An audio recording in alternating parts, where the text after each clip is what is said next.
Born in Rabat, Morocco in 1937, Alain Badiou is a leading French philosopher. A lifelong communist, he is the author of The Meaning of Sarkozy, Being and Event, Ethics, an essay on the understanding of evil and the communist hypothesis. Writer and journalist, Nicolas Truong is a regular contributor to the French daily, Le Monde. In Praise of Love.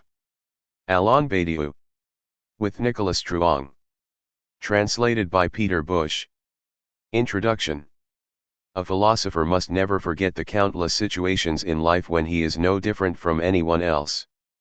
If he does, theatrical tradition, particularly comedy, will rudely remind him of that fact.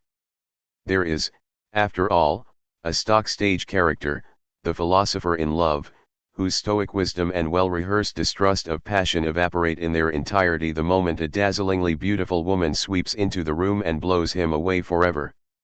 I realized this a long time ago. I have suggested that a philosopher, and this neutral noun naturally encompasses both male and female varieties, must be an accomplished scientist, an amateur poet and a political activist, but also has to accept that the realm of thought is never sealed off from the violent onslaughts of love. Philosophy requires its practitioners of either gender to assume the roles of savant, artist, activist, and lover. I have called them the four conditions of philosophy. That was why I immediately agreed when Nicolas Truong invited me to join him in conversation in the Theatre of Ideas series he organizes at the Avignon Festival.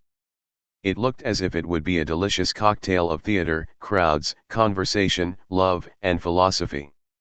Besides, it was going to be held on July 14, 2008, and I was excited by the idea of celebrating love, a cosmopolitan, subversive, sexual energy that transgresses frontiers and social status at a time normally devoted to the army, the nation, and the state. Let's now blow our own trumpet a little. Nicolas asked the questions, and I performed the ambiguous role of a philosopher of love. We worked well together and it was a success. No doubt about it, it was a hit. The text you are about to read is an elaboration of what we said on the day.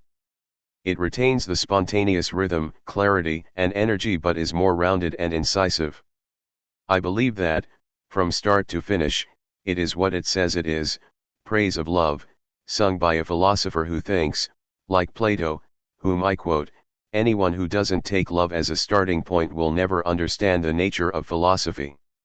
So here you have Alain Badiou, the philosopher-lover, tussling with Nicolas Truong, a wise interrogator, a philosopher, and, of course, a lover. Love under threat. In The Meaning of Sarkozy, a book that has subsequently become famous, you argue that we must reinvent love but also quite simply defend it, because it faces threats from all sides. In what ways is it threatened? How, in your view, have the arranged marriages of yesteryear been repackaged in the new clothes of today? I believe that recent publicity for a dating website has particularly struck you. That's right, Paris is plastered with posters for the Meetic internet dating site, whose ads I find really disturbing. I could mention a number of slogans its hype uses. The first misappropriates the title of Mélièvre's play, The Game of Love and Chance, Get Love Without Chance. And then another says, Be in love without falling in love. No raptures, right? Then, Get perfect love without suffering.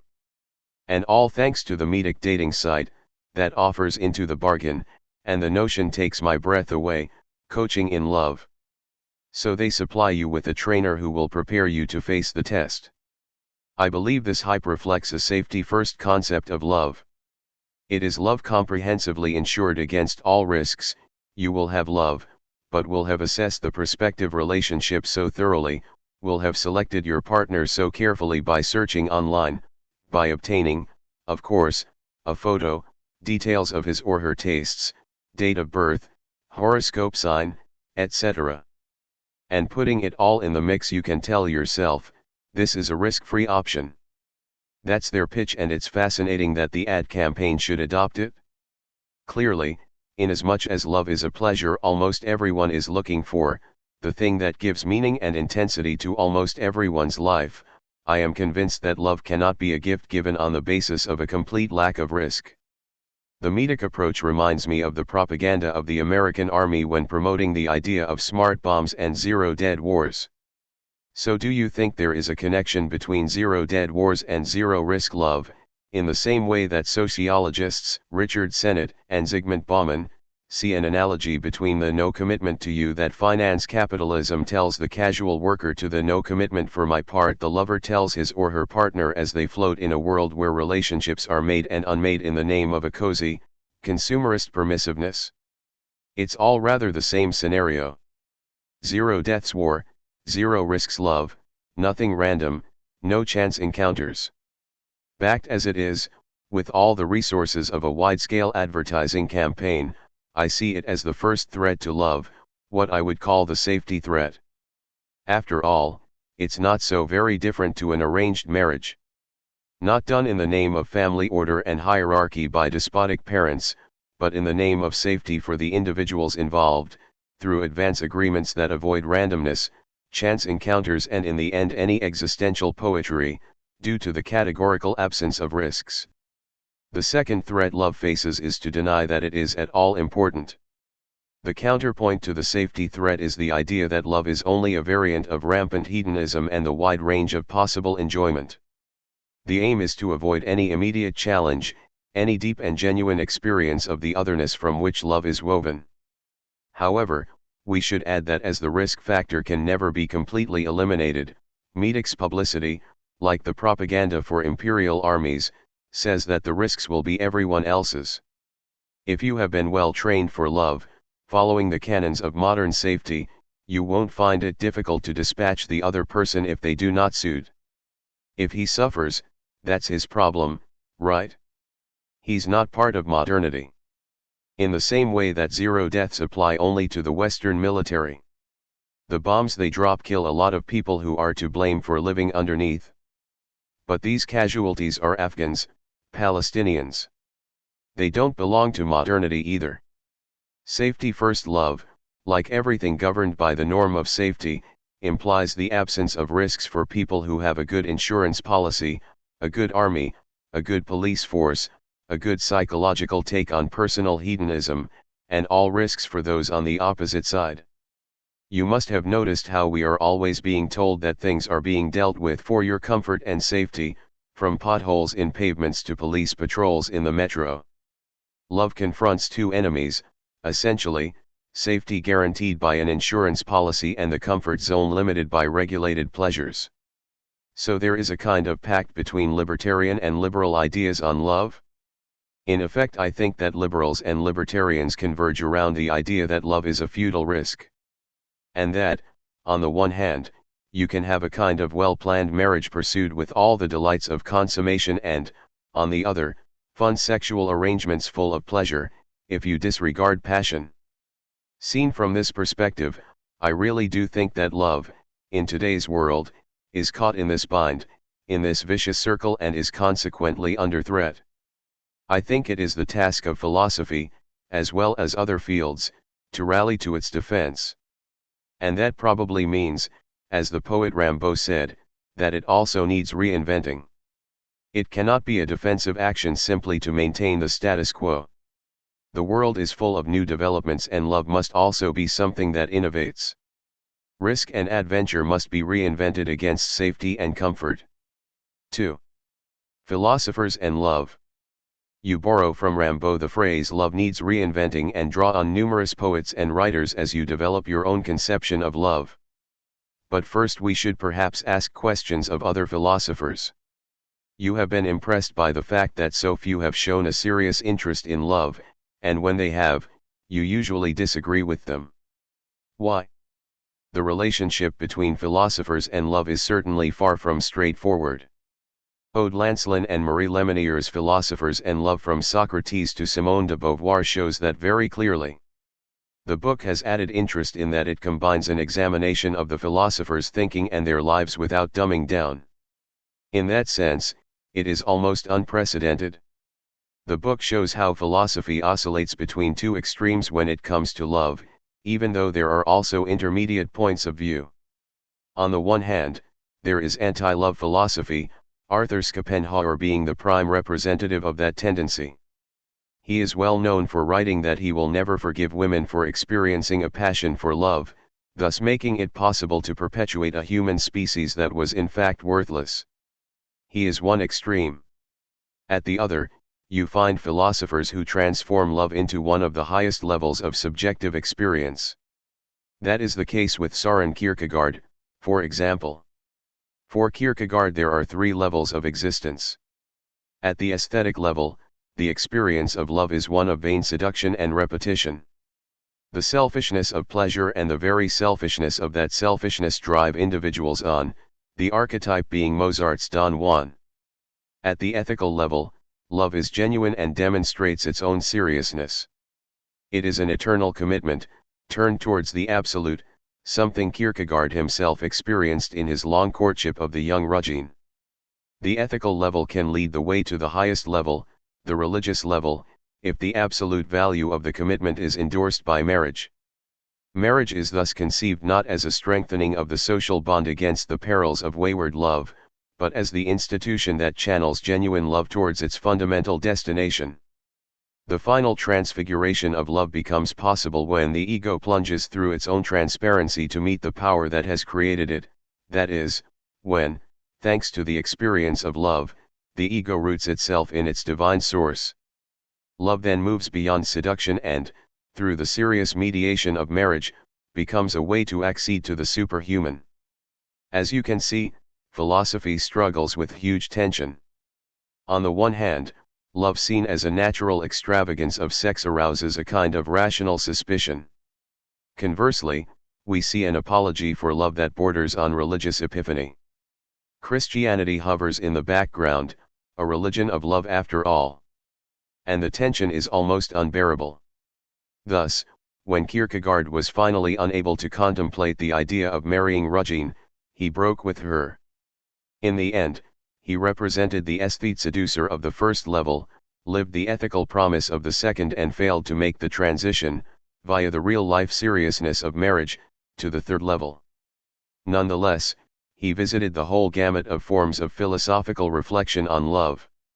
Does your own interest in this question go back to the initial move made by Plato, who turns love into one of the ways of approaching the idea? Plato is quite precise in what he says about love. A seed of universality resides in the impulse towards love. The experience of love is an impulse towards something that he calls the idea. Thus, even when I am merely admiring a beautiful body, whether I like it or not, I am in movement towards the idea of beauty. I think, in quite different terms, naturally, along the same lines, namely that love encompasses the experience of the possible transition from the pure randomness of chance to a state that has universal value. Starting out from something that is simply an encounter, a trifle, you learn that you can experience the world on the basis of difference and not only in terms of identity. And you can even be tested and suffer in the process. In today's world, it is generally thought that individuals only pursue their own self-interest. Love is an antidote to that. Provided it isn't conceived only as an exchange of mutual favors, or isn't calculated way in advance as a profitable investment, love really is a unique trust placed in chance. It takes us into key areas of the experience of what is difference and, essentially, leads to the idea that you can experience the world from the perspective of difference. In this respect it has universal implications. It is an individual experience of potential universality, and is thus central to philosophy, as Plato was the first to intuit. One of the great theorizers of love, according to you, Jacques Lacan, also engaged in dialogue with Plato and concluded, there is no such thing as a sexual relationship. What did he mean? His is a very interesting thesis, derived from a moralist, skeptical perspective, but one that leads to the contrary conclusion. Jacques Lacan reminds us, that in sex, each individual is to a large extent on their own, if I can put it that way. Naturally, the other's body has to be mediated, but at the end of the day, the pleasure will be always your pleasure. Sex separates, doesn't unite. The fact you are naked and pressing against the other is an image, an imaginary representation. What is real is that pleasure takes you a long way away, very far from the other. What is real is narcissistic, what binds is imaginary. So there is no such thing as a sexual relationship, concludes Lacan. His proposition shocked people since at the time everybody was talking about nothing else but sexual relationships. If there is no sexual relationship in sexuality, love is what fills the absence of a sexual relationship. Lacan doesn't say that love is a disguise for sexual relationships, he says that sexual relationships don't exist, that love is what comes to replace that non-relationship. That's much more interesting. This idea leads him to say that in love the other tries to approach the being of the other. In love the individual goes beyond himself, beyond the narcissistic. In sex, you are really in a relationship with yourself via the mediation of the other. The other helps you to discover the reality of pleasure. In love, on the contrary, the mediation of the other is enough in itself. Such is the nature of the amorous encounter, you go to take on the other, to make him or her exist with you as he or she is. It is a much more profound conception of love than the entirely banal view that love is no more than an imaginary canvas painted over the reality of sex. In fact, Lacan also engages in philosophical ambiguities in relation to love. The idea that love is what fills the absence of a sexual relationship can indeed be interpreted in two ways. The first and most obvious is that love is what the imagination employs to fill the emptiness created by sex. It is quite true, after all, that sex, however splendid it is and certainly can be, ends in a kind of emptiness. That is really why it is subject to the law of repetition, one must start time and time again. Every day, when one is young. Then love comes to be the idea that something exists in this void, that lovers are linked by something else apart from this relationship that doesn't exist. When I was a very young man, I was very struck, almost disgusted, by a passage in Simone de Beauvoir's The Second Sex, where she describes how, after having sex, the man feels the woman's body is flat and flabby and the woman feels in parallel that the man's body, apart from his erect member, is generally unattractive, if not slightly ridiculous. Theatrical farce or vaudeville makes us laugh with the constant usage of similar thoughts. Man's desire is the desire of the comic, big-bellied, impotent phallus, and the toothless hag with sagging breasts is the future that awaits all beauty. Loving tenderness, when you fall asleep in the other's arms, is like Noah's cloak cast over these unpleasant considerations. But Lacan also thinks quite the opposite, that love reaches out towards the ontological. While desire focuses on the other, always in a somewhat fetishist manner, on particular objects, like breasts, buttocks, and cock, love focuses on the very being of the other, on the other as it has erupted, fully armed with its being, into my life thus disrupted and refashioned. What you are really saying is that there are very contradictory philosophical interpretations when it comes to love. Principally three. First, there is the romantic interpretation that focuses on the ecstasy of the encounter. Secondly, what we referred briefly to when discussing the Medic dating agency, the interpretation based on a commercial or legalistic perspective, which argues that love must in the end be a contract. A contract between two free individuals who would presumably declare that they love each other, though they never forget the necessary equality of the relationship, the system of mutual benefits, etc. Finally, there is the sceptical interpretation that turns love into an illusion. My own philosophical view is attempting to say that love cannot be reduced to any of these approximations and is a quest for truth. What kind of truth? You will ask. I mean truth in relation to something quite precise. What kind of world does one see when one experiences it from the point of view of two and not one? What is the world like when it is experienced, developed, and lived from the point of view of difference and not identity? That is what I believe love to be. It is the project, naturally including sexual desire in all its facets, including the birth of a child, but also 1,000 other things, in fact, anything from the moment our lives are challenged by the perspective of difference.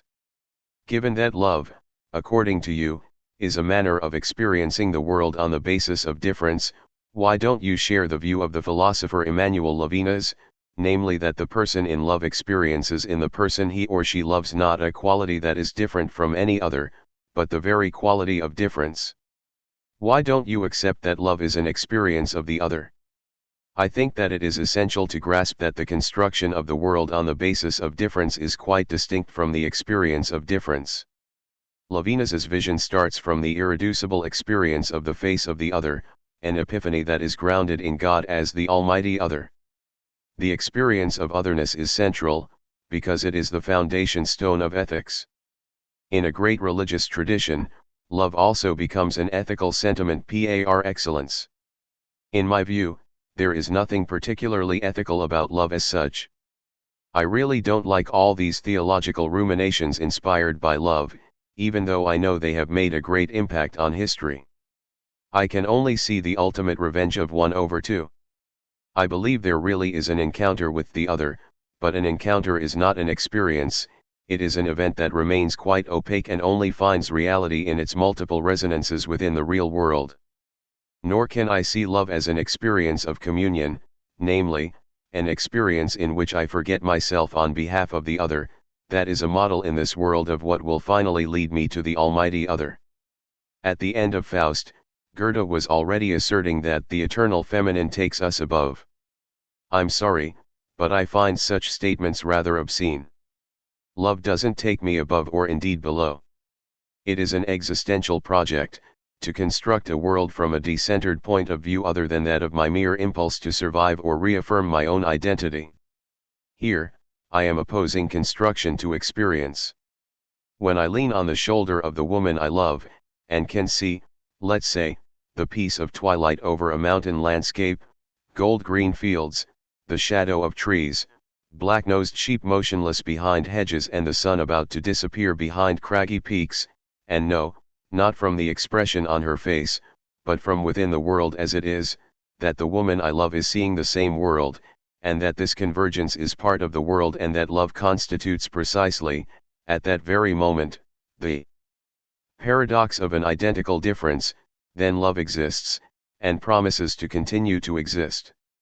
The fact is she and I are now incorporated into this unique subject, the subject of love that views the panorama of the world through the prism of our difference, so this world can be conceived, be born, and not simply represent what fills my own individual gaze. Love is always the possibility of being present at the birth of the world. The birth of a child, if born from within love, is yet another example of this possibility. 3. The construction of love. Let's now turn to your own conception of love. We have mentioned that Rimbaud wanted to reinvent love. But reinvent it starting out from which idea about love? I think we should approach the question of love from 2 points that correspond to everyone's experience. Firstly, love involves a separation or disjuncture based on the simple difference between two people and their infinite subjectivities. This disjuncture is, in most cases, sexual difference. When that isn't the case, love still ensures that two figures, two different interpretive stances are set in opposition. In other words, love contains an initial element that separates, dislocates and differentiates. You have two. Love involves two. The second point is that precisely because it encompasses a disjuncture, at the moment when this two appear on stage as such and experience the world in a new way, it can only assume a risky or contingent form. That is what we know as the encounter. Love always starts with an encounter. And I would give this encounter the quasi-metaphysical status of an event, namely of something that doesn't enter into the immediate order of things. There are innumerable examples in art or literature that describe such a starting point for love. Many stories or novels focus on cases where two are particularly marked out, when the two lovers don't belong to the same class, group, clan, or country. Romeo and Juliet is clearly the outstanding allegory for this particular disjuncture because this two belong to enemy camps. We shouldn't underestimate the power love possesses to slice diagonally through the most powerful oppositions and radical separations. The encounter between two differences is an event, is contingent and disconcerting, love surprises, theater yet again. On the basis of this event, love can start and flourish. It is the first, absolutely essential point. This surprise unleashes a process that is basically an experience of getting to know the world. Love isn't simply about two people meeting and their inward-looking relationship, it is a construction, a life that is being made, no longer from the perspective of one but from the perspective of two. And that is what I have called a two-scene. Personally, I have always been interested in issues of duration and process, and not only starting points. According to you, love can't be restricted to the meeting, but takes shape over time. Why do you reject the fusion interpretation of love? I think many people still cling to a romantic conception of love that in a way absorbs love in the encounter. Love is simultaneously ignited, consummated, and consumed in the meeting, in a magical moment outside the world as it really is.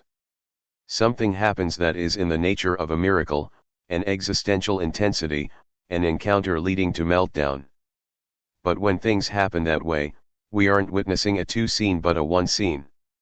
It is the meltdown concept of love, the two lovers met and something like a heroic act for one was enacted against the world.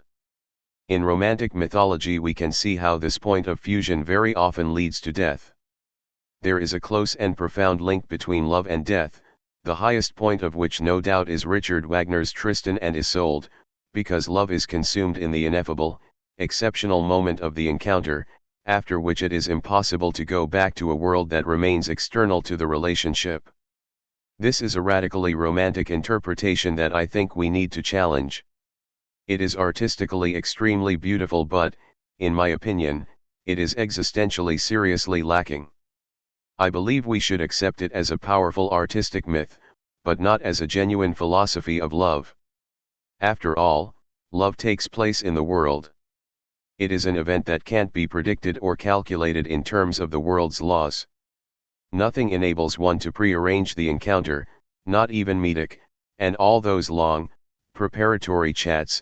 In the end, the moment you see each other in the flesh, you see each other, and that's that, and it's out of control. However, love cannot be reduced to the first encounter, because it is a construction. The enigma in thinking about love is the duration of time necessary for it to flourish. In fact, it isn't the ecstasy of those beginnings that is remarkable. The latter are clearly ecstatic, but love is above all a construction that lasts. We could say that love is a tenacious adventure. The adventurous side is necessary, but equally so is the need for tenacity. To give up at the first hurdle, the first serious disagreement, the first quarrel, is only to distort love. Real love is one that triumphs lastingly, sometimes painfully, over the hurdles erected by time, space, and the world. And what is this construction like? The storybooks are pretty silent on that front, aren't they? The end of the story says, they got married and had lots of children. Yes, sure, but is love simply about getting married? And having lots of children? Such an explanation is rather superficial and hackneyed. The idea that love is exclusively fulfilled or enacted via the creation of a family universe is far from satisfactory. Not that the family universe isn't part of love, I, for one, certainly think it is, but it can't be reduced to that. We should understand that the birth of a child is part of love, but shouldn't then conclude that the birth of a child is the fulfillment of love. I am really interested in the time love endures. Let's be more precise, by endure one should not simply understand that love lasts, that love is forever or always. One has to understand that love invents a different way of lasting in life. That everyone's existence, when tested by love, confronts a new way of experiencing time. Of course, if we echo the poet, love is also the doer desire to endure. But, more than that, it is the desire for an unknown duration. Because, as we all know, love is a reinvention of life. To reinvent love is to reinvent that reinvention. In your book, Conditions, you challenge a number of enduring ideas about love, notably the idea that the feeling of being in love is an illusion, a concept central to the pessimistic tradition of the French moralists, according to which love is but the decorative facade via which the reality of sex asserts itself, or which considers that love is essentially desire and sexual jealousy. Why do you criticize this conception? This moralist concept belongs to a tradition of scepticism. This philosophy claims that love doesn't really exist and is merely camouflaging desire. Desire is the only thing that really exists. According to this vision, love is merely something the imagination constructs to give a veneer to sexual desire. This idea, that has a long history, encourages everybody to be suspicious about love. It also belongs to the language of safety first, because it is basically saying, listen, if you have sexual desires, fulfill them. But there's no need to get hooked on the idea that you have to love someone. Forget all that and just do it. However, in that case, I would say that love is being undermined, or deconstructed, if you like, in the name of the reality of sex. In this respect, I would like to refer to my own experience. I know, I think, like almost everyone else, about the drive and insistence of sexual desire. Age doesn't let me forget that. I also know that love inscribes the fulfillment of this desire within the course of its own development. And this is important, because, as the literature says from time immemorial, the fulfillment of sexual desire also functions like one of those rare material proofs, totally linked to the body, that love is more than a mere declaration of words. A declaration of the I love you kind seals the act of the encounter, is central and constitutes a commitment. But surrendering your body, taking your clothes off, being naked for the other, rehearsing those hallowed gestures, renouncing all embarrassment, shouting, all this involvement of the body is evidence of a surrender to love. It crucially distinguishes it from friendship. Friendship doesn't involve bodily contact, or any resonances in pleasure of the body. That's why it is a more intellectual attachment, and one that philosophers who are suspicious of passion have always preferred. Love, particularly over time, embraces all the positive aspects of friendship, but love relates to the totality of the being of the other, and the surrender of the body becomes the material symbol of that totality. People can say, that's not true. It is desire and desire alone that's at work there. I would maintain that, within the framework of a love that declares itself, this declaration, even if it remains latent, is what produces the effects of desire, and not desire itself. Love proves itself by permeating desire. The ritual of bodies is then the material expression of the word. It communicates the idea that the promise to reinvent life will be fulfilled, initially in terms of the body. But even in their wildest delirium, lovers know that love is there, like their body's guardian angel, when they wake up in the morning, when peace descends over the proof that their bodies have grasped that love has been declared. That is why I believe love cannot be and isn't for anyone, apart from the ideologues keen to erase it, a mere cloak for sexual desire, a sophisticated, chimerical ploy to ensure the survival of the species. 4. The truth of love. You were reminding us earlier that Plato had already identified the particular link that exists between love and truth. But in what way do you think that love is a truth procedure? I believe that love is indeed what I call in my own philosophical jargon a truth procedure, that is, an experience whereby a certain kind of truth is constructed. This truth is quite simply the truth about two, the truth that derives from difference as such. And I think that love, what I call the two scene, is this experience. In this sense, all love that accepts the challenge, commits to enduring, and embraces this experience of the world from the perspective of difference produces in its way a new truth about difference. That is why love that is real is always of interest to the whole of humanity, however humble, however hidden, that love might seem on the surface. We know how people get carried away by love stories. A philosopher must ask why that happens. Why are there so many films, novels, and songs that are entirely given over to love stories? There must be something universal about love for these stories to interest such an enormous audience. What is universal is that all love suggests a new experience of truth about what it is to be two and not one. That we can encounter and experience the world other than through a solitary consciousness, any love whatsoever gives us new evidence of this. And that is why we like to love, as St. Augustine says, we like to love, but we also like others to love us, quite simply because we love truths. That is what gives philosophy its meaning. People like truths, even when they don't know that they like them. It seems that this truth needs to be spoken, and you have talked about love that is declared. According to you, of necessity, there is a stage in love when love is declared.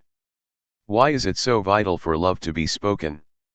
Because the declaration is inscribed in the structure of the event itself. First, you have an encounter. I pointed out how love begins with the wholly contingent, random character of the encounter. These really are games of love and chance. And they are unavoidable. They always exist, despite that publicity hype I mentioned. But chance, at a given moment, must be curbed. It must turn into a process that can last. This is a very difficult, almost metaphysical problem. How can what is pure chance at the outset become the fulcrum for a construction of truth? How can something that was basically unpredictable and seemed tied to the unpredictable vagaries of existence nevertheless become the entire meaning of two lives that have met, paired off, that will engage in the extended experience of the constant, birth of the world via the mediation of the difference in their gazes? How do you move from a mere encounter to the paradox of a single world where it is revealed that we are two? It is a complete mystery. And this is what really nourishes skepticism about love. People will say, why talk about great truth in respect of the quite banal fact that so and so met his or her colleague at work? That's exactly what we must emphasize, an apparently insignificant act, but one that is a really radical event in life at a micro level, bears universal meaning in the way it persists and endures. Nevertheless, it is right that chance must be curbed. It is something Mallarmé said, chance is at last curbed. He says it about poetry, not about love. But his words can be quite usefully applied to love and the declaration of love, with the terrible difficulties and varieties of anguish they bring. Besides, the affinities between poems and declarations of love are well known. In both cases, huge risks are involved that are dependent on language itself. It is about uttering a word the effects of which, in existence, can be almost infinite. That is also the desire driving a poem. The simplest words become charged with an intensity that is almost intolerable. To make a declaration of love is to move on from the event encounter to embark on a construction of truth. The chance nature of the encounter morphs into the assumption of a beginning. And often what starts there lasts so long, is so charged with novelty and experience of the world that in retrospect it doesn't seem at all random and contingent, as it appeared initially, but almost a necessity. That is how chance is curbed. The absolute contingency of the encounter with someone I didn't know finally takes on the appearance of destiny. The declaration of love marks the transition from chance to destiny, and that's why it is so perilous and so burdened with a kind of horrifying stage fright. Moreover, the declaration of love isn't necessarily a one-off, it can be protracted, diffuse, confused, entangled, stated and restated, and even destined to be restated yet again. That is the moment when chance is curbed, when you say to yourself, I must tell the other person about what happened, about that encounter and the incidents within the encounter. I will tell the other that something that commits me took place, at least as I see it. In a word, I love you. If I love you isn't simply a ploy to sleep with somebody, which can be the case. If it isn't a ploy, what is it? What's being said there? It isn't at all easy to say I love you. That small sentence is usually thought to be completely meaningless and banal. Moreover, people sometimes prefer to use other more poetic, less commonplace words to say I love you. But what they are always saying is, I shall extract something else from what was mere chance. I'm going to extract something that will endure, something that will persist, a commitment, a fidelity. And here I am using the word fidelity within my own philosophical jargon, stripped of its usual connotations. It means precisely that transition from random encounter to a construction that is resilient, as if it had been necessary. In this context, I would like to quote from the very beautiful work by André Gortz, Letter to D, the declaration of love made by the philosopher to his wife, Doreen, and the narration of a love that, if I may say so, has always endured. Its opening lines are, "You'll soon be 82. You have shrunk 6 centimeters, you only weigh 45 kilos, yet you are as beautiful, gracious, and desirable as ever. We have now lived together for 58 years and I love you more than ever. In the hollow of my chest I can feel again that ravaging emptiness that can only be filled by the warmth of your body against mine." What meaning do you give to fidelity? Isn't the meaning of fidelity much broader than the simple promise not to sleep with someone else? Doesn't it in fact show that the initial "I love you" is a commitment requiring no particular consecration, the commitment to construct something that will endure in order to release the encounter from its randomness? Mallarmé saw a poem as chance defeated word by word. In love, fidelity signifies this extended victory, the randomness of an encounter defeated day after day through the invention of what will endure, through the birth of a world. Why do people so often say, "I will always love you"? Provided, of course, that it isn't a ploy. The moralists have naturally mocked that, saying it is never in fact true. Firstly, it isn't true that it is never true. There are people who always love each other, and a lot more than you might think or say. Everybody knows that deciding to break off such love, particularly unilaterally, is always a disaster, whatever the excellent reasons put forward to support such a move. I have only once in my life given up on a love.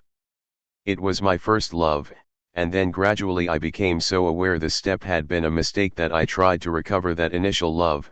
Late, very late, the death of the loved one was approaching, but with a unique intensity and feeling of necessity. Subsequently, I have never renounced a love. There have been dramas and heart-wrenching and doubts, but I have never again abandoned a love. And I feel really assured by the fact that the women I have loved for always. So I have personal reasons for knowing that the skeptic's barb is far from the truth. And secondly, if "I love you" is always, in most respects, the heralding of "I'll always love you," it is in effect locking chance into the framework of eternity. We shouldn't be afraid of words. The locking in of chance is an anticipation of eternity. And to an extent, every love states that it is eternal, it is assumed within the declaration. The problem then resides in inscribing this eternity within time. Because, basically, that is what love is, a declaration of eternity to be fulfilled or unfurled as best it can be within time, eternity descending into time. That's why it is such an intense feeling. In the end, you know, the skeptics even make us laugh, because, if one tried to give up love, to stop believing in it, it would be a genuine, subjective disaster, and everybody knows this. Life, one must say, would become very gray. So love remains powerful, subjectively powerful, one of those rare experiences where, on the basis of chance inscribed in a moment, you attempt a declaration of eternity. Always is the word used to declare eternity. Because you cannot know what that always means or how long it will last. Always means eternally. It is simply a commitment within time, because you have to be a Claudel to believe that love endures beyond time, in the fabulous world of the afterlife. But love, the essence of which is fidelity in the meaning I give to this word, demonstrates how eternity can exist within the time span of life itself. Happiness, in a word. Yes, happiness in love is the proof that time can accommodate eternity. And you can also find proof in the political enthusiasm you feel when participating in a revolutionary act, in the pleasure given by works of art, and the almost supernatural joy you experience when you at last grasp in depth the meaning of a scientific theory. Let's assume that love is the advent of two as such, the two seen. What about the child? Won't a child alter or change this two seen? Isn't he the one who will bring together the two of the lovers, but also a three who can extend yet also separate them? This is both a profound and interesting question. An erudite friend of mine, a practicing Jew, Jerome Benaroche partly accepts my thesis about love. He always tells me, yes, love is proof of two, it is their declaration and eternity, but there comes a moment when two must pass their test in the order of one. That is, it must return to one. The at once symbolic and real figure for this one is the child.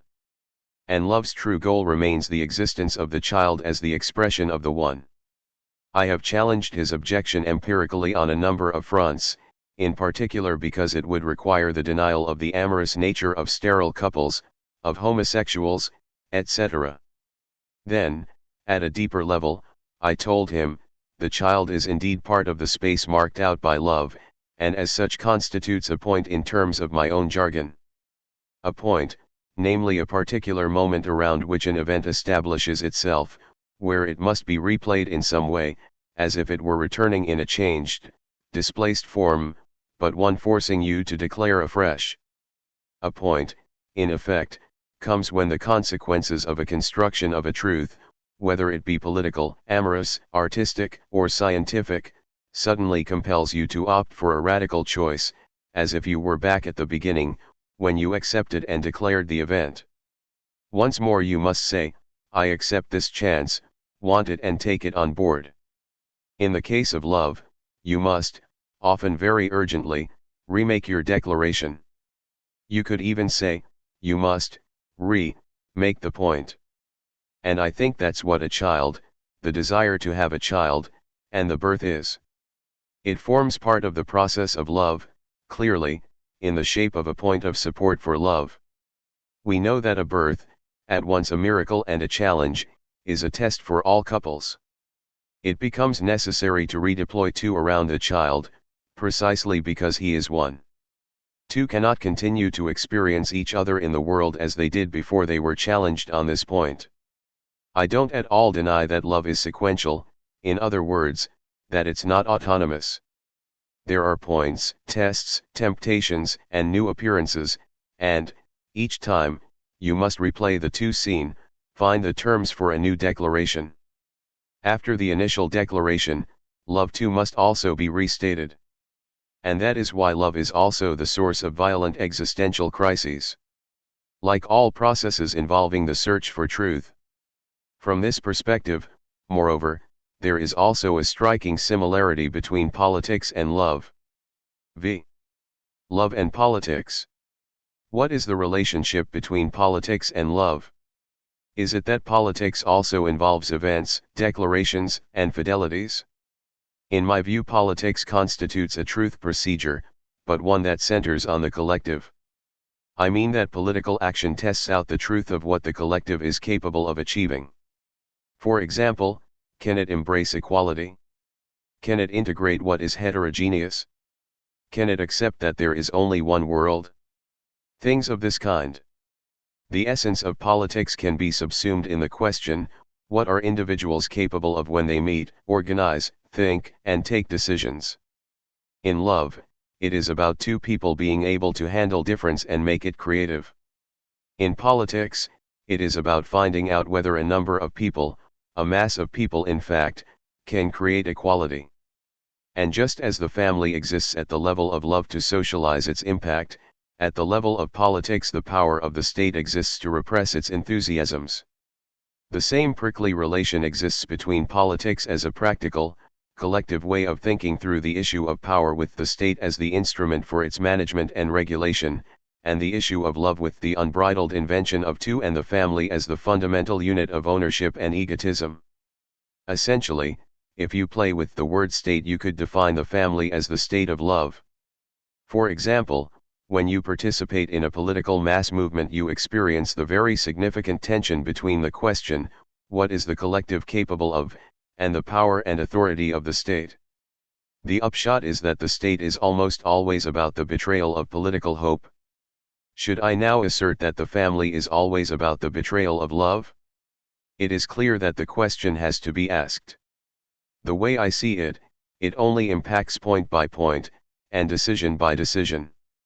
There is the point of sexual invention, of children, of work, of friends, of nights out, of holidays, of whatever. And restricting all these points to the remit of the declaration of love is no straightforward matter. Similarly in politics, there are the points of state power, frontiers, laws, and the police, and it is never easy to keep them within an open, egalitarian, revolutionary political framework. In both cases, we have point-by-point processes, and they formed the basis of my argument against my religious friend. Don't mistake the experience for the final aim. Politics can probably never be realized without the state, but that doesn't mean that power is its goal. Its goal is to discover what the collective is capable of, not power itself.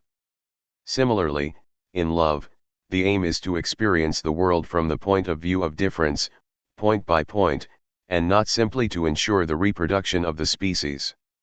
A skeptical moralist will find justification for his pessimism in the family, as proof that, in the end, love is simply a ploy to ensure the reproduction of the species and society's ploy to ensure privileges are inherited.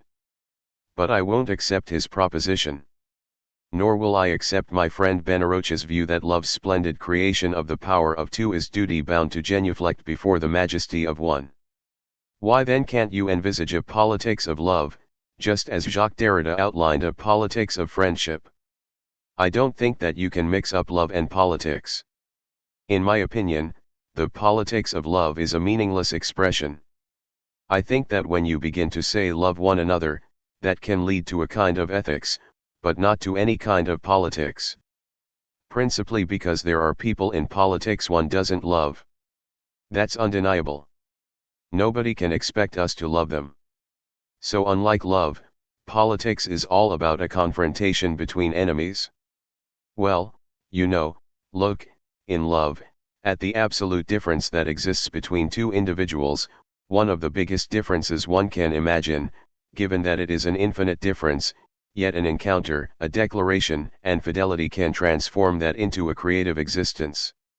Nothing of the sort can happen in politics in terms of the basic contradictions, the upshot being that in effect there are clearly designated enemies. A central issue in political thought is the question of enemies, and it is very difficult to deal with today, in part because of the democratic framework within which we operate. The issue is, do enemies exist? I mean by that, real enemies. A real enemy is not someone you are resigned to see take power periodically because lots of people voted for him.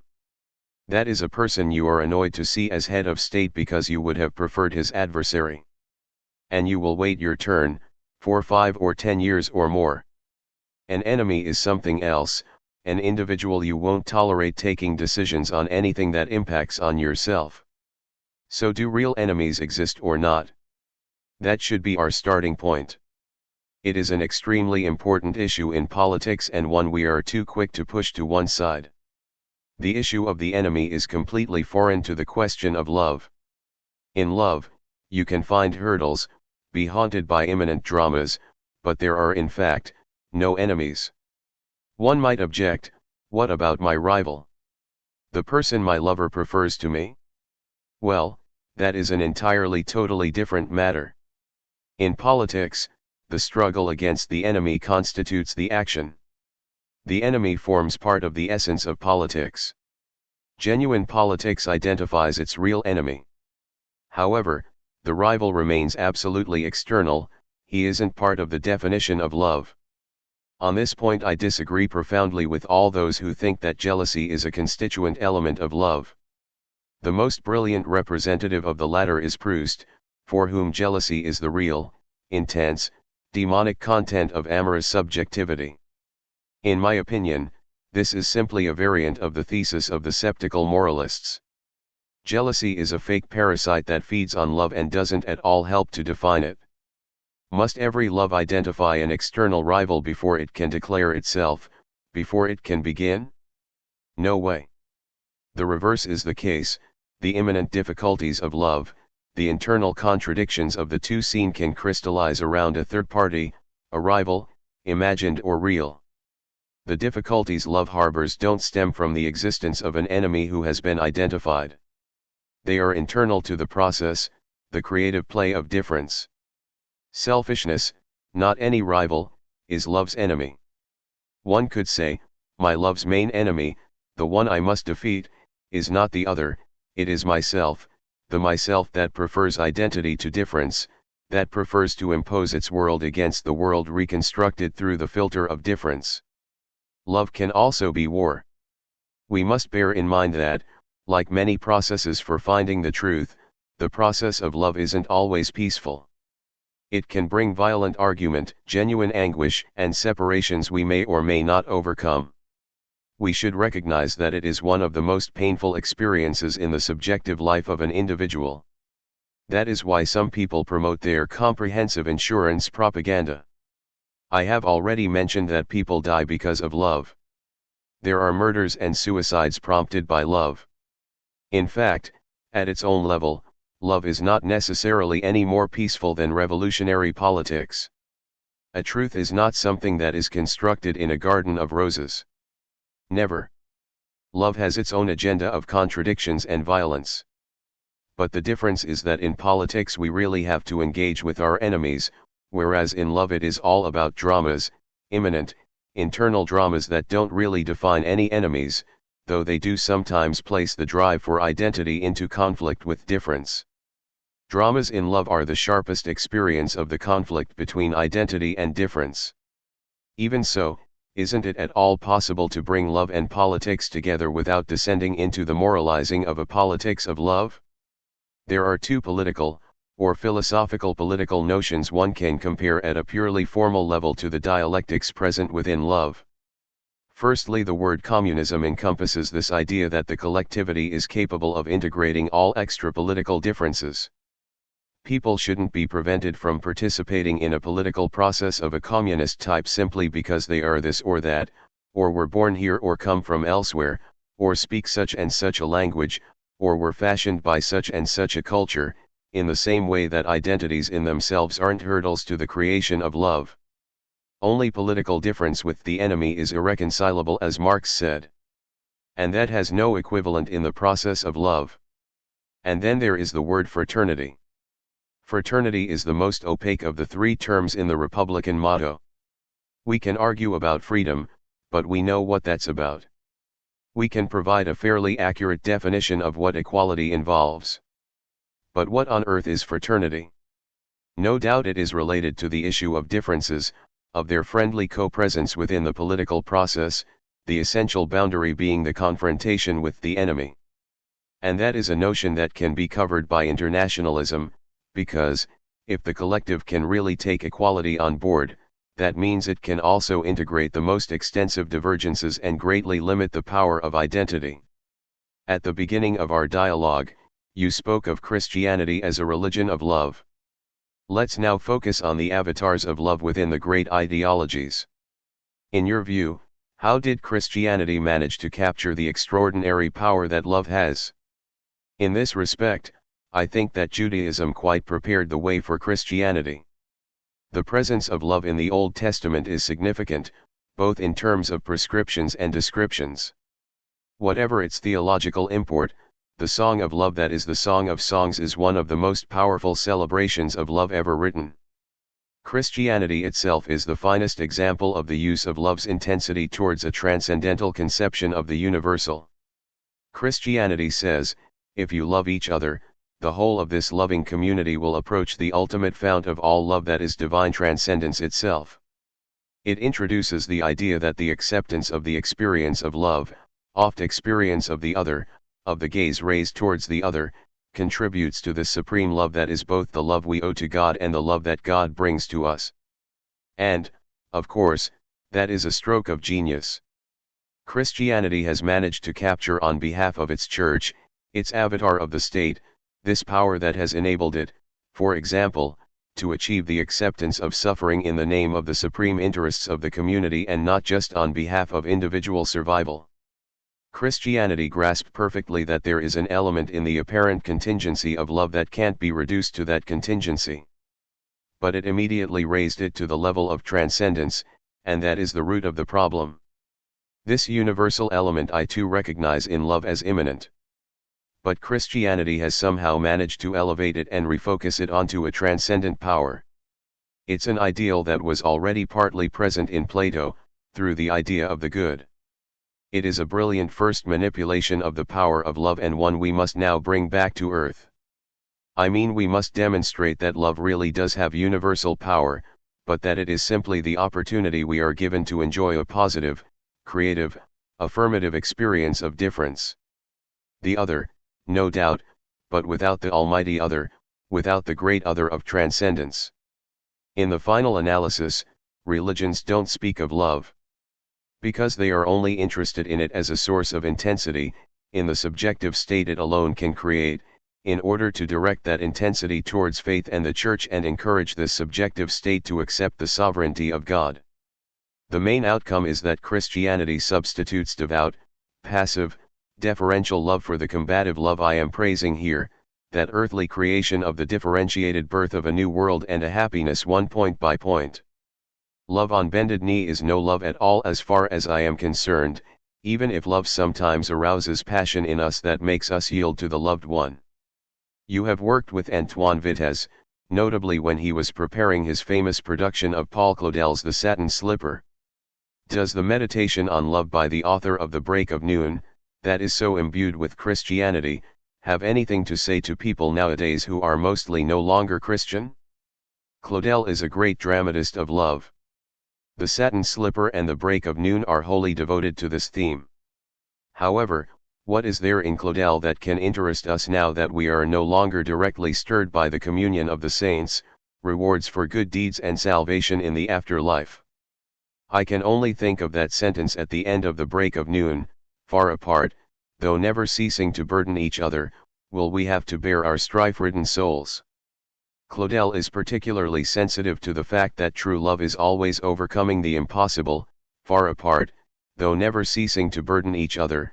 Strictly speaking, love isn't a possibility, but rather the overcoming of something that might appear to be impossible. Something exists that had no reason to, which was never offered to you as a possibility. That's also another reason why the internet dating hype is fallacious. It works on the assumption that you are going to review all the possibilities on offer and take the best, in order to enjoy safe love. But life's not like that. It's not like the stories where the pretenders come queuing. Love begins when something impossible is overcome, and with the theme of the forbidden woman. Claudel is a great poet of the impossible.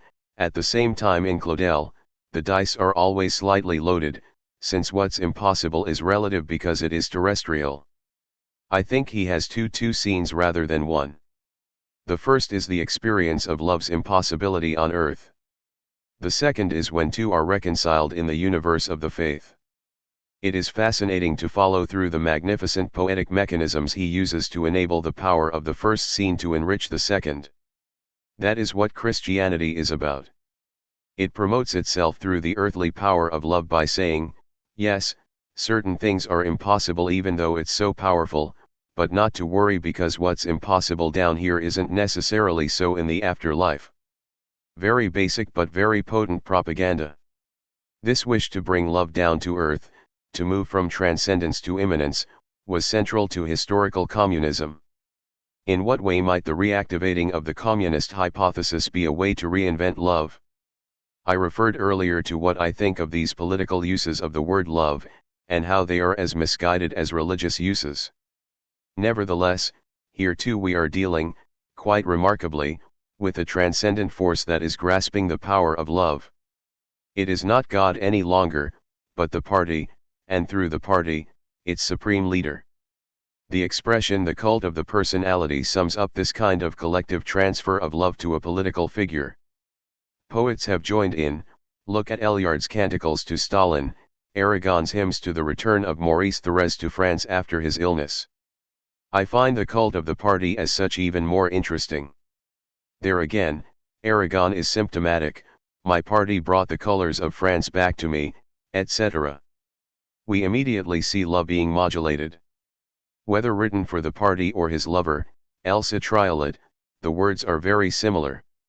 It is instructive to see how the party that one might have thought was simply a transitory instrument for the emancipation of the working and popular classes thus becomes a fetish. I don't want to make fun of any of that. It was an era of political passion that we can't continue, that we must now view critically, but it was intense and counted its faithful in their millions. What we must say, as love is our theme, is that love and political passion should never be confused. The problem politics confronts is the control of hatred, not of love. And hatred is a passion that almost inevitably poses the question of the enemy. In other words, in politics, where enemies do exist, one role of the organization, whatever that may be, is to control, indeed to destroy, the consequences of hatred. That doesn't mean it must preach love, but a major intellectual challenge it faces is to provide the most limited, precise definition possible of the political enemy. And not, as was the case throughout almost the whole of the last century, the vaguest, most far-reaching definition imaginable. Would it be better to separate love from politics? A large swathe of contemporary thought strives to separate what has been wrongfully brought together. In the same way that the definition of the enemy must be controlled, limited, reduced to a minimum, love, as a singular adventure in the quest for truth about difference, must also be rigorously separated from politics.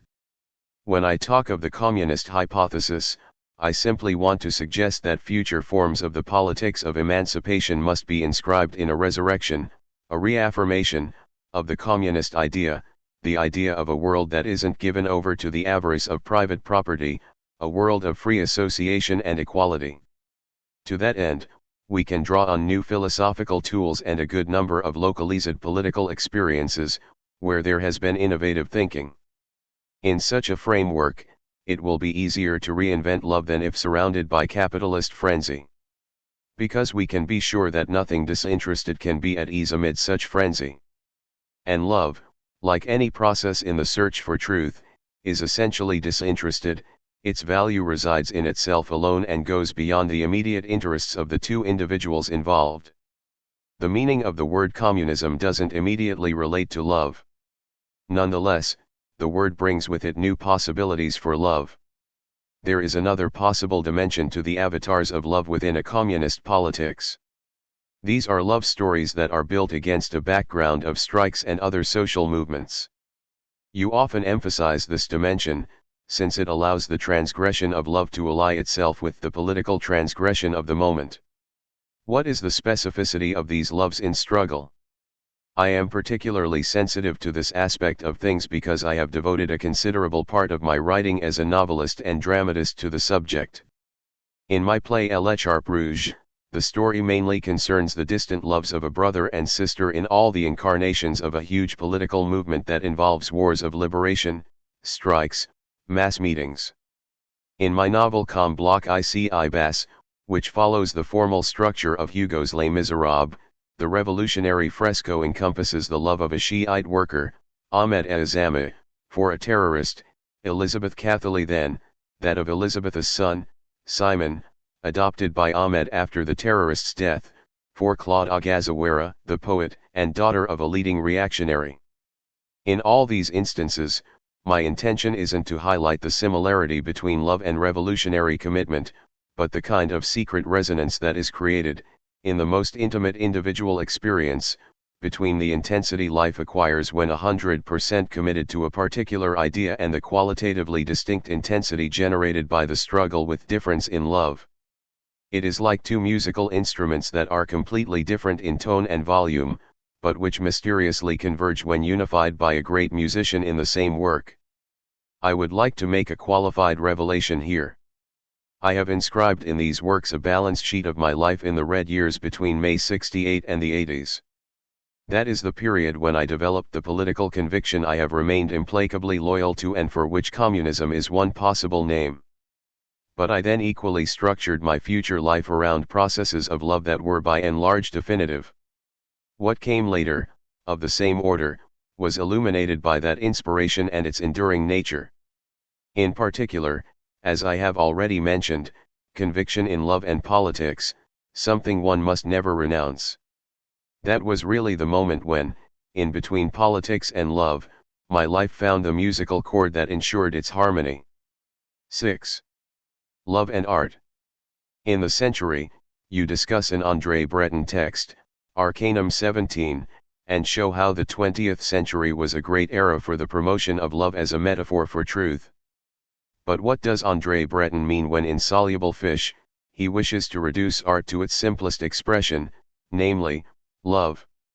The central surrealist project was the one we mentioned at the very beginning, namely, following Rimbaud's injunction, to reinvent love. And for the surrealists this reinvention was indissolubly an artistic, existential, and political move. They didn't make any divisions between the three. Art has a very powerful point, in the sense that it does justice to events. That could even be a possible definition of art. Art is what, at the level of thought, does complete justice to the event. In politics, events are ordered by history in retrospect. But art is alone in restoring or attempting to restore completely their intense power. Only art restores the dimension of the senses to an encounter, an insurrection, or a riot. Art, in all its forms, is a great reflection on the event as such. A great painting is the capture by its own means of something that cannot be reduced to what it displays. The latent event emerges and, we might say, breaks through what you can see. Breton reminds us, from this point of view, that art is very closely linked to love, since the latter is basically the moment when an event breaks through existence. This explains l'amour fou. Love cannot be reduced to any law. There is no law of love. What's more, art has often demonstrated the asocial side of love. As the popular saying goes, after all, lovers are on their own in this world. They alone possess that difference by which they experience the world. Surrealism exalts l'amour fou as the power of an event that is beyond any law. The thinking inspired by love is also thinking that is created against all order, against the powerful order of the law. The surrealists found here a source of nourishment for their desire for a poetic revolution in language, but also, I should emphasize, in existence. From this point of view, they were very interested in love and in sexuality, as a principle, as potential support for a revolution in existence. Conversely, they had little interest in that which endured. Above all, they championed love as a magnificent poem of the encounter. For example, in Nadia, which is a splendid illustration of the poetics of the uncertain and mysterious encounter that round the street corner will become l'amour fou. The pure encounter is the complete opposite of anything that is premeditated, but not at the level of what endures, or in any eternal dimension. However, some philosophers have maintained that eternity is the moment. We already find this idea in Greek thought. The only temporal dimension possible for eternity was the moment. That would support Breton. Naturally, the moment of the miraculous encounter promises the eternity of love, though what I want to suggest is a concept of love that is less miraculous and more hard work, namely a construction of eternity within time, of the experience of the two, point by point. I go along with the miracle of the encounter, but I think it remains confined within surrealist poetics if it is isolated, if we don't channel it towards the onerous development of a truth that is constructed point by point. Onerous must be taken here as something positive. There is a work of love, it is not simply a miracle. You must be in the breach, on guard, you must be at one with yourself and the other. You must think, act and change. And then, surely, happiness follows, as the imminent reward for all that work. I find it strange that you constantly refer to Samuel Beckett in respect of love. One can hardly say that Beckett's work is focused on happiness. In what way does his work, famed for its nihilism and pessimism, work, in your view, towards that too seen that is love? As I've said, the literature on love contains very little in terms of the experience of its endurance over time. That's very striking. Take the theater for example. If you watch plays that show the struggles of young lovers against the despotism of the family universe, a classic theme, you could give them all as subtitle Mélièvre's The Triumph of Love.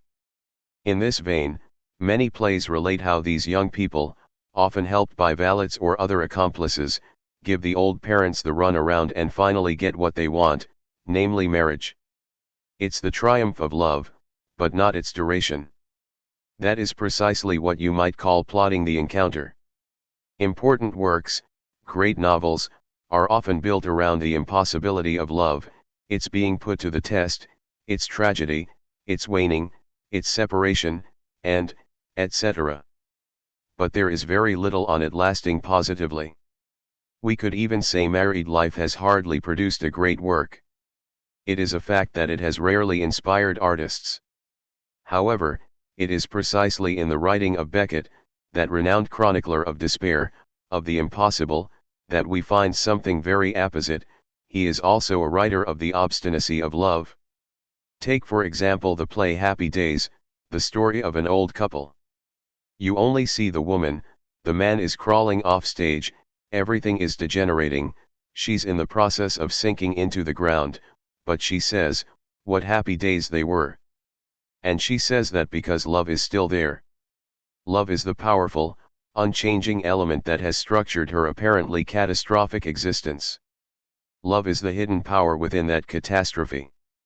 In a splendid short text called Enough, Beckett relates the wanderings of a very old couple in a scenario that is at once mountainous and desert-like. It is a story of love, of the enduring of this old couple, that doesn't at all hide the disastrous state of their bodies, the monotony of their existence, the growing difficulty of sexuality, etc. The text narrates all that, but it sets the story within the ultimately magnificent power of love and the endurance it embodies. As you have mentioned the art of drama, I would like to mention a very special love you have nurtured from childhood, a love for the theater. Before you wrote the trilogy about the Ahmeds, that brings to the stage a kind of contemporary Scapin, you yourself played the title role in Molière's Les Fourberies de Scapin in your youth. What is the nature of this enduring love of yours for the theater? My love of the theater is very complicated and goes back a long time. It is probably more powerful than my love of philosophy. My love for philosophy comes later, more slowly, and with greater difficulty. When I was young and on stage, I think I was fascinated by the immediate feeling that some part of the language and poetry is linked, almost inexplicably, to the body. Essentially, perhaps the theater was already a metaphor for what love would become later on, because it was that moment when thought and body are in some way indistinguishable. They are exposed to the other in such a manner that you can't say, this is a body or this is an idea. The two are mixed up. Language seizes the body, just as when you tell someone, I love you, you say that to someone living, standing there in front of you, but you are also addressing something that cannot be reduced to this simple material presence, something that is absolutely and simultaneously both beyond and within. That is what the theater is, in its origins, thinking in the body, embodied thought. As we know, there are rehearsals in the theater. Let's do it again, says the director. Thought doesn't come easily to the body. The relationship of a thought to space and movement is complicated. It must be at once spontaneous and premeditated. This is also what happens in love. Desire is immediately powerful, but love also requires care and retakes. Love knows all about the need for reworking. Tell me again that you love me, and very often, say it better. And desire begins again. With caresses you'll hear, if they are driven by love, more. More, that moment when the eagerness for physical gestures is reinforced by the insistence of a word, by a constantly renewed declaration. We know that the theme of love as a game is crucial in the theater, and that it's all precisely about declarations. It is also because this theater of love, this powerful game of love and chance exists, that I have this love for the theater. The dramatist Antoine Vitesse, the man who staged your opera, L'Écharpe Rouge, in 1984, at the Avignon Festival, to music by Georges Apergis, was also in favor of this idea. He wrote, "It's what I've always wanted to do on stage, show the violent thrust of ideas, how they bend and torment bodies." Do you agree with him? Completely. You know, Pessoa, the Portuguese poet, says somewhere, love is a thought. That's a very paradoxical statement, because people have always said love is about the body, desire, and feeling, everything but reason and thought. And he says, love is a thought. I think he's right. I think that love is a thought and that the relationship between that thought and the body is quite unique, and always marked, as Antoine Vitesse said, by irrepressible violence. We experience that violence in life. It is absolutely true that love can bend our bodies and prompt the sharpest torment. Love, as we can observe day in day out, is not a long, quiet river. We can never forget the quite frightening number of loves that lead to suicide or murder. Love in the theater is not only, or even mainly, sex farce or innocent romance, it is equally tragedy, rejection, and rage. The relationship between the theater and love is also the exploration of the abyss separating individuals, and the description of the fragile nature of the bridge that love throws between two solitudes. We must always return to this: what kind of thought reveals itself in the coming and going between two sexed bodies? We must also ask, and this makes relevant your previous question, what would the theater have found to speak about if love hadn't existed? It would have spoken, and has spoken at great length, about politics. So we can say theater is politics and love, and more generally, about the two intersecting. This intersection of politics and love is a possible definition of tragedy. But love of the theater is necessarily also the love of love, because, without love stories, without the struggle to free love from the constraints of family, the theater does not add up to much. Classical comedies, like Molière's plays, basically tell us how young people who have met by chance must undermine the marriage that's been arranged by their parents. The commonest, most exploited conflict on the stage is the struggle of chance love against implacable law. More subtly, it is the struggle of young people, helped by proletarians, slaves and servants, against the old, helped by church and state. And now you will say, freedom has won out, arranged marriages no longer exist, the couple is pure creation. I'm not so sure. Freedom. What kind of freedom exactly? At what cost? Yes, that's a real question. What did love pay in the apparent gain of its freedom? Doesn't your love of the theater also include the love of a community, a collective and an ensemble, since you once lived the life of the theater company, among actors and technicians? Doesn't the theater bear a love that belongs to the order of a fraternity? Yes, of course, that love exists. The theater is a community and the aesthetic expression of fraternity. That's why I argue that there is, in that sense, something communist in all theater. By communist I understand that which makes the held in common prevail over selfishness, the collective achievement over private self-interest.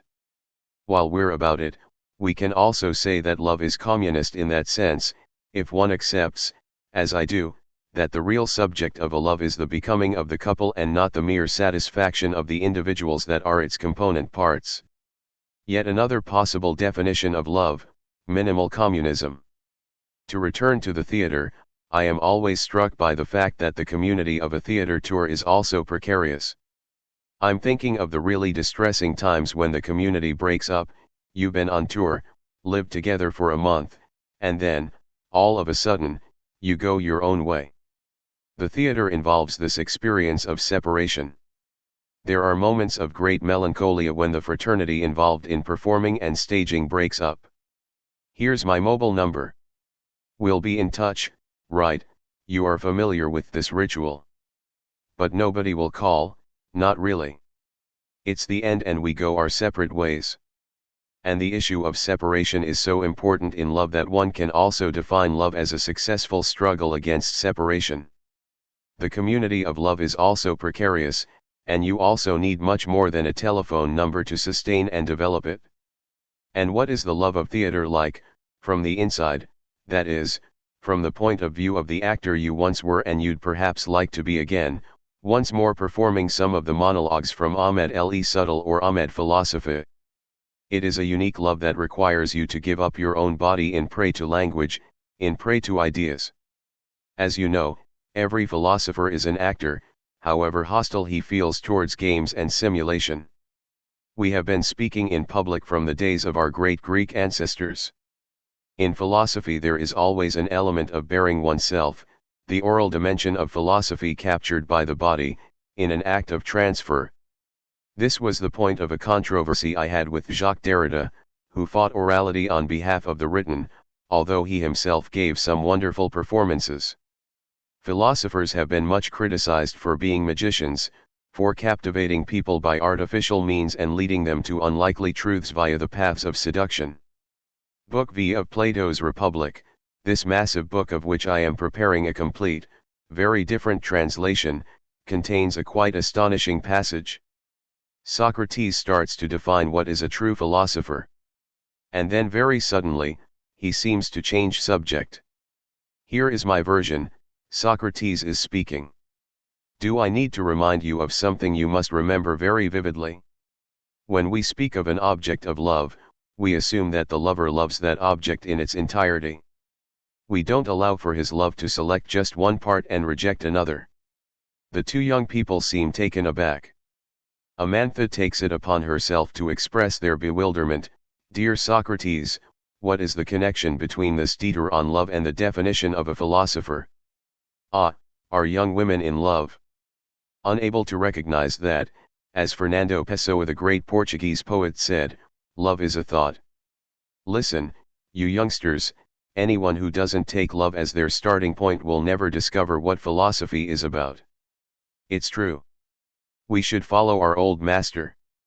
One must start with love. We philosophers don't have that many means at our disposal. If we are deprived of the means of seduction, then we really will be disarmed. And being an actor is also about that. It is about seducing on behalf of something that, in the end, is a truth. In conclusion, I want to return to this love that has to be reinvented and defended. In the meaning of Sarkozy, you argue that the reinvention of love is one possible point of resistance against the obscenity of the market and the current political disarray on the left. In your view, how might love constitute any kind of resistance to the world symbolized by the President of France? I think that it is vital to see that France is both the country of revolutions and a great land of reaction. This helps to understand France dialectically. I often argue about this with my foreign friends because they still entertain the myth of a wonderful France that is always on the brink of revolutionary inventions.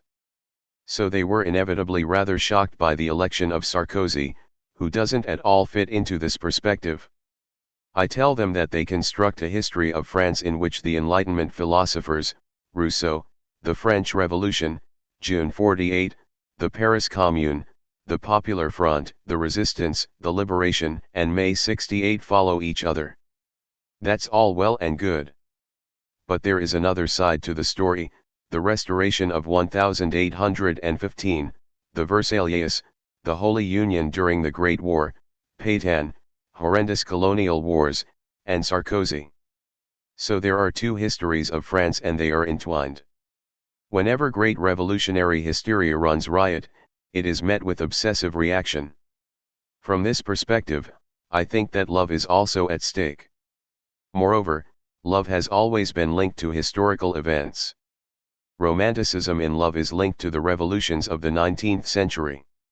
André Breton is also the Popular Front, the Resistance, and the anti-fascist struggle.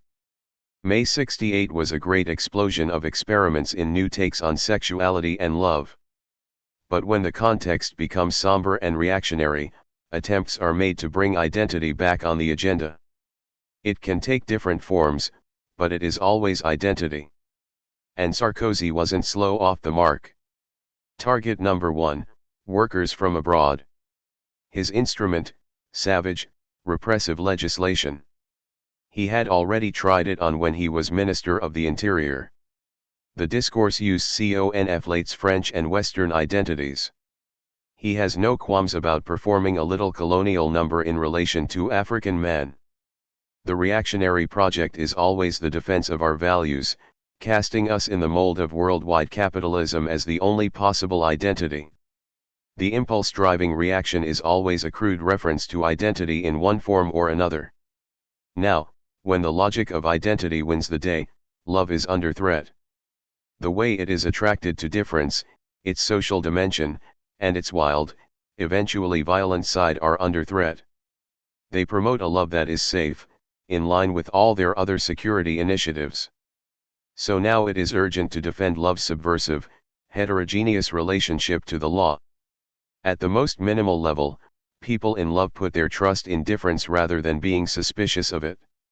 Reactionaries are always suspicious of difference in the name of identity, that's their general philosophical starting point.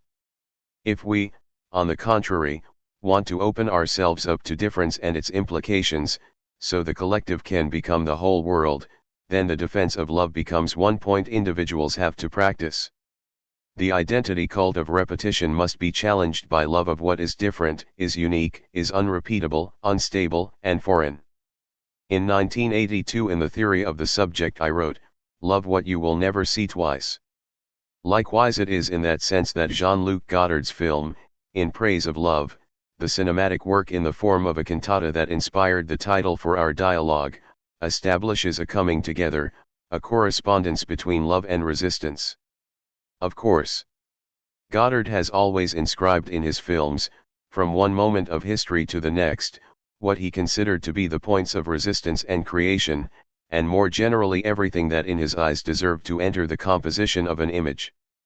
What is essential for him, I think, is to allocate love between a strong, Puritan conception of sexuality and a really amorous tension located more often in women, so that all men face the challenge of joining them or accepting their authority on this point. I have just worked with him on his next film, where I will possibly play the role of a philosopher lecturer on a luxury cruise ship, or perhaps I won't, because who knows what this artist will finally do with everything he has shot. I have admired close up his unique precision and his demanding stance. And it is love that is almost always at stake. Nevertheless, the melancholy that colors everything in Godard marks the difference between him and myself in terms of the connection between love and resistance. I feel incurably distant from that subjective coloring, even when love is at stake. Does the fascination for celebs, these new deities on a televised Olympus, stem, in your view, solely from political deception, or is it evidence of an attraction for love stories that comes from the people's knowledge of the intensity of love? There are two ways to read this phenomenon. From a political perspective, one rapidly comes to the conclusion that it is something fake. You amuse and fascinate people with these stories and that distracts them from what is really important. In terms of politics, what interest can there be in the fact that Carla succeeds Cecilia? None at all, obviously. But you can also try to read the publicity given to these events in a different way by asking yourself, why does it work? It must be because there is a generic interest in love stories. It has always been the case that the loves of the upper crust have been dramatized for lower mortals. Why? There are also two possible answers to that question. One can simply suggest it has to do with love's universality. Even Sarkozy may be suffering as he desperately waits on a text that never arrives. If you change the scales, if you move from political truths to the truths of love, your political enemy can end up being like you, which isn't great, but it is reassuring. The love that can make a king suffer to an extent connects him with the serf. At that level, the serf is also a king. It is the romantic side of life, love is always in the air. But, there is a second interpretation. The apparent commonality in passion also shows that these guys, the king, the president, the Führer, the father of the peoples, aren't that special. They too can be cuckolded. So there is no fundamental reason to respect or fear them. We are back to politics, at least at its basic, subjective level. As we said before, there are enemies in politics. So, we won't worry if they suffer in love. They'll never do us that honor. If we are at all politically aware, we must say that it is not our problem if Sarkozy's wife deceives him or not. But we should also say that we are interested in the visibility of love, at the level of a diffuse knowledge of love's virtues, a level that has moreover been fortified by Christianity. This visibility is part of the boundless field where political courage is fashioned from impure materials and always starts from the position that enemies have no supernatural significance and no transcendental power. To avoid getting bogged down in Sarkozian mediocrity, I will give an example of intense, sublime love from French history, one that, at the time of the Fronde, linked the Queen Regent Anne of Austria with that brilliant, corrupt, and devious politician, Mazarin. From the point of view of the rioters, this love became a terrible obstacle. The regent will never leave her man, and a vital ingredient in popular rhetoric that represented Mazarin as a perverse pig. I can think of no better way of saying that only ambiguous connections exist between politics and love, a kind of porous separation or forbidden passage, that only the theatre can properly account for. Comedy. Tragedy. Both. To love is to struggle, beyond solitude, with everything in the world that can animate existence. This world where I see for myself the fount of happiness my being with someone else brings. I love you becomes, in this world there is the fount you are for my life. In the water from this fount, I see our bliss, yours first. As in Mallarmé's poem, I see. In the wave you become your naked ecstasy. The Politics of Friendship, Jacques Derrida, trans. George Collins, Verso, 2005. See also Friendship, Giorgio Agamben, trans. David Kishik and Stefan Pedadala, in What is an Apparatus, and Other Essays, Stanford University Press, 2009, and by the same author, L'Ombre de l'amour. Le Concept d'amour chez Heidegger, Payet and Rivages, 2003. Si vous aimez l'amour. Anthologie amoureuse du surrealisme edited by Vincent Gill, with a preface by Annie L. E. Brun, Celeps, 2001.